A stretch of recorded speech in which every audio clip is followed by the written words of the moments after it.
Jom Reap Sore, my friends. I hope you guys are doing good. Thank you so much for your wonderful comments and your support on my last video, which I made on, the famous leader of the Cambodian kingdom. And the movie was really great. Trust me, the way they have done the 3D animation was really great. Hats off to the makers of the short movie. They have done a great job, and it was, so fascinating to know the facts of Cambodian history. I had no idea about all these things, and trust me, it was like an eye-opener for me yesterday. And thinking about that, so today I came across an interesting video in YouTube. It talks about the rise and fall of the Khmer Empire. It's an history, it's a summarized version, and I thought that's the best way, to know about at least the basics of how civilization or whatever empires have so far existed in the history of Cambodia.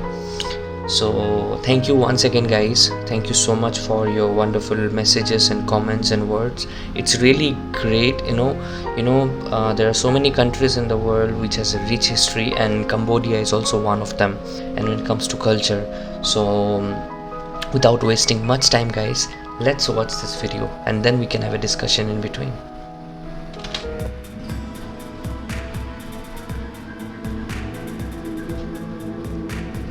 The fabulously wealthy and powerful Khmer Empire, also known as the Angkor Empire, was based out of the territory which is now modern-day Cambodia. The Khmer, correctly pronounced Khmer, or Khmer in English, are an ancient people whose culture became heavily Indianized in the region's prehistory. The land they inhabited lay at the midpoint of the maritime trade route between India and China. Over the centuries of contact with Indian merchants, both Hinduism and Buddhism became widespread throughout the whole of Southeast Asia and largely, but not completely, replaced earlier shamanistic practices there. While Hinduism became the dominant religion of mainland Southeast Asia's ruling class, Buddhism generally became more popular with the common people. Additionally, Indian culture and language combined with the Khmer society, which developed into a unique cultural amalgamation. The first major state in the region was Funan, which was likely a loose confederation of city-states. Very little is known about the Funan, other than a few surviving inscriptions and a handful of mentions in Chinese records. According to the Chinese, one of the Funan's vassals was Chenla, a Khmer state. They overthrew the Funan and established themselves at the head of a new confederation of city-states. The Chenla Empire was prone to infighting and broke up into two competing factions the Chinese called the Land and the Water Chenla. Some modern scholars believe this is an overgeneralization, and that the Chenla broke down into many more smaller factions that all competed and warred on each other. Whatever the case may be, the disunity among the Chenla, particularly the Water Chenla, made them easy prey. Pirates from the south took advantage of the situation and poured into the Mekong Delta, raiding, looting, and seizing control of cities. The two thalassocratic imperial powers of the south, the Shailendra dynasty of Java and the Srivijaya of Sumatra, both sought to impose their control over the Chenla. During this same period, it is believed the Cham people of the central south coast of what is now Vietnam also raided and occupied former Chenla territory. It was during this chaotic time that a minor lord began uniting the squabbling Khmer principalities under his authority. This enabled him to drive out all of the foreign invaders. In the year 802, he was proclaimed a god king, after an ancient Hindu ceremony was performed. Afterwards, all of the major and minor independent lords and chieftains fell in line and swore fealty to him. Although he was the first leader of a new empire, he took the name Jayavarman II. Jayavarman I had ruled more than a century beforehand, and was the last ruler of the unified Chenla Empire. The name Jayavarman harkened back to a more prosperous and powerful time. This sounds more like an Indian name, trust me. Jayavarman II moved the capital city to a more defensible location in the north, further away from the open flatlands of the Mekong Delta. Jayavarman's successors expanded the kingdom to the north and west. They defeated and vassalized the predominantly Mon kingdoms of Lavo and Harapunchai after several campaigns. They also maintained hostile relations with the rapidly expanding Srivijayan Empire to their south. To combat the growing threat, the the Khmer made an alliance with the Srivijayan's commercial competitor, the Chola dynasty of southern India. The Chola sent a massive fleet, which raided and plundered Srivijaya's major cities. After a peace treaty was negotiated, that is so interesting, Srivijaya man. entered a long period of I never knew this. fighting, I know about which Chola increased dynasty. the Khmer Empire's OMG. commercial and political influence over the region. The Cham people of the Kingdom of Champa to the east were the empire's oldest foe, with whom they fought many wars, most of them being largely inconclusive. Usually Champa was victorious when they were invaded, and the Khmer were victorious when the Cham invaded them. There were a few exceptions when one side would plunder a major enemy city and carry off some loot, declaring victory afterwards, but little territory changed hands. In a rare example of the two cooperating, they collaborated with the Chinese Song Dynasty Empire to invade Dai Viet. After the Dai Viet defeated the Chinese, they changed their mind about the whole invasion thing and withdrew their forces. Their friendship was short-lived, and they soon resumed unsuccessfully invading each other. One of the remarkable aspects of the Khmer Empire is that from the early years of its formation as an empire, it was constantly plagued by palace intrigue, civil wars, and internal rebellions, many of them successful. But in despite of all the internal conflict, the empire appears to have been well run. Its population grew rapidly, and the land was usually exceptionally prosperous. As the nobility played the Game of Thrones with each other, the ministers, scholars, and priestly bureaucracy actually ran the country. Consequently, their power, wealth, and influence steadily increased over the centuries. In the late 11th and early 12th century, the empire went into a short period of decline. As the nobility waged war on each other in the Cham as they liked to do, the western vassals stopped paying tribute. Surya Varman II got the nobility in line and reunited the empire. During his long reign, he launched multiple failed invasions of Dai Viet.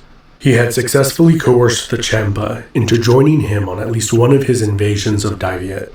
When they refused to join him on another invasion of Dai Viet, he invaded the Champa instead. And unlike the numerous invasions of his predecessors, this invasion was successful. He killed the Cham king, sacked the capital city, put his brother-in-law on the throne of Champa, and returned home to celebrate. The Cham immediately rebelled and executed his brother-in-law. He invaded Champa again, in a disastrous campaign where it is believed he died. Surya Varman II probably wanted to be remembered as the man who destroyed the Champa, but instead, he is known as the man who built Angkor Wat, the largest religious structure in the world, dedicated to the Hindu god Vishnu. Throughout the history of the empire, the plain of Angkor hosted no fewer than 7 grand capital cities, each with a massive temple at the center. An intricately engineered network of canals used for irrigation and speedy travel connected all of these cities into one massive metropolitan zone. At its height, the combined supercity is estimated to have had over 1 million inhabitants, The history making of it the Angkor largest Wat is city in the world more at the than time. what I thought. In the fascinating documentary, Angkor, Twilight of Civilizations, available on this video sponsor, CuriosityStream, the details of Angkor's construction and its mysterious demise are examined. If you happen to be spending more time at home these days, a great way to invest your time is with CuriosityStream, a streaming service hosting thousands of documentaries and non-fiction titles covering a wide variety of topics. The annual plan, which is less than $20 for a whole year of unlimited access, is really good value. So go to curiositystream.com/epi. And for my viewers, enter the promo code EPI during sign-up to get 30 days membership for free. During the reign of Surya Varman II's successors, the country was plunged into civil war. This enabled the Champa to enact revenge on their old foe. They defeated the Khmer and took their capital city of Angkor. Angkor was taken by a daring surprise attack. The Cham sailed a fleet up the Mekong River, across the Tonle Sap Lake, and up a smaller tributary river to the city. The empire appeared to be on the brink of a complete collapse when Jayavarman VII united the squabbling Khmer factions and drove out the Cham.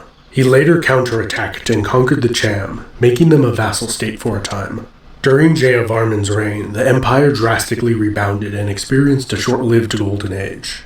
His massive building program did not only include the typical temples and palaces, but over 100 hospitals were also built for the common people. Even though Jayavarman VII was a Buddhist, who widely promoted the religion throughout the empire, the Hindu priestly bureaucracy continued to increase their power. Receiving lavish gifts from the nobility, the Champa regained their independence shortly after Jayavarman's reign. In the west, The Thai, a people who had previously migrated from the north, overthrew the Lavo, vassals of the Khmer, and established their own kingdom of Sukhothai. Shortly afterwards, a second hostile Thai state formed in the north, Lena. 3 years later, in 1292, the Mongols invaded. After some moderate-scale border clashes, the Khmer decided to give them some gold, and they went away. In 1350, power in Sukhothai was usurped by the powerful city of Ayutthaya. Its first king married the Khmer Emperor's daughter in the hopes of forming an alliance, which soon fell apart. Ayutthaya then launched a failed invasion of Angkor. The empire was too weak to hold on to the north. Consequently, the independent allied Lao kingdom of Lanzang was established as a buffer against attacks from the north. Lanzang had better success in halting Thai expansion and defeated them several times. During the last century of the Angkor Empire's existence, building projects ceased, and there are no surviving historical records from this period. The last two written mentions of their kingdom was in 1393.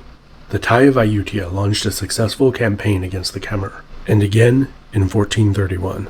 Sometime shortly afterwards, the city was abandoned and reclaimed by the jungle. Up until recently, it was thought that the Thai campaign of 1431 sacked the city, causing its abandonment. Archaeologists at the site have determined that there is no conclusive evidence of such an event having taken place.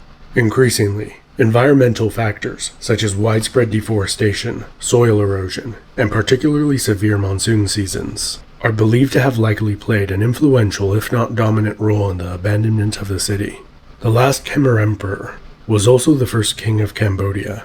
He led a demoralized band of refugees from a once mighty capital city to begin building a new capital city, only to have it destroyed by floods 3 years after its construction began. Envoys were sent to the Chinese Ming Emperor requesting aid, but none was received. The Kingdom of Cambodia was a diminished remnant of its former self, but it survived. Its monarchy survived many invasions and occupations, until 1970, when the monarchy was overthrown by the military. A long, tragic, and violent period ensued, where a large portion of the country was slaughtered. After transitioning through many different governments, a constitutional monarchy was re-established in 1993. This has been Epimetheus. Thank you so much for watching. Oh man, the history is so deep. Trust me guys, I literally have no words to say. I'm just going back a little bit here.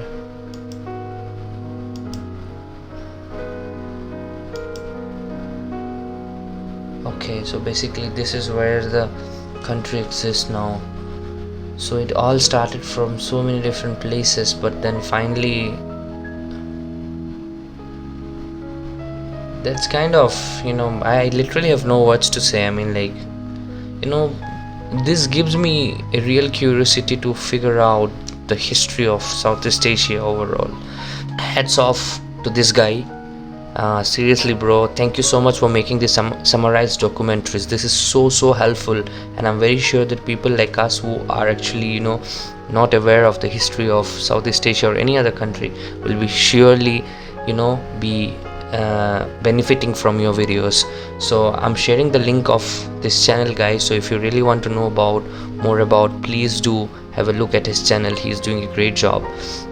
And trust me, coming back to this point, I feel that damn, this is so nice that the country has survived so many different phases. I mean, like, I need to again go study phase by phase and need to understand how all this has happened, because there are so many rulers and kingdoms who have existed in these regions, and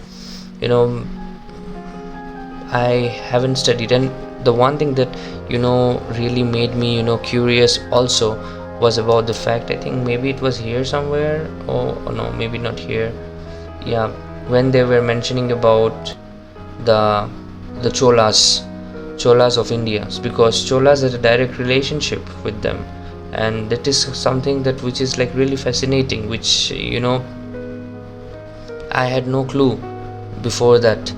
So I think I need to go a little deeper inside the history, because I think there are a lot of connected, and because Southeast Asia is like actually so many countries are here and they're covered, so some or the other way the people have been interlinked some or the other way, but it's a blessing, or we can say it's God's grace, that we people have still managed to survive, and preserve, more importantly, preserve the language, and that's why Khmer is still there, and so as the other languages across that part of the world. This has been an amazing revelation for me, as someone who loves history but has not gone deeply into the history of Cambodia. So I think I need to do a bit more research and try to figure out, from the early stages of how this kingdom used to be. And I hope you guys liked it. Do let me know in the comment section, and thank you guys for letting me know about so many facts on my previous video. You have shared so many details. I'm really grateful to all of you guys. Thank you so much as always. So I'll come back with another video. Until then guys, take care, always stay happy, stay blessed, and namaste.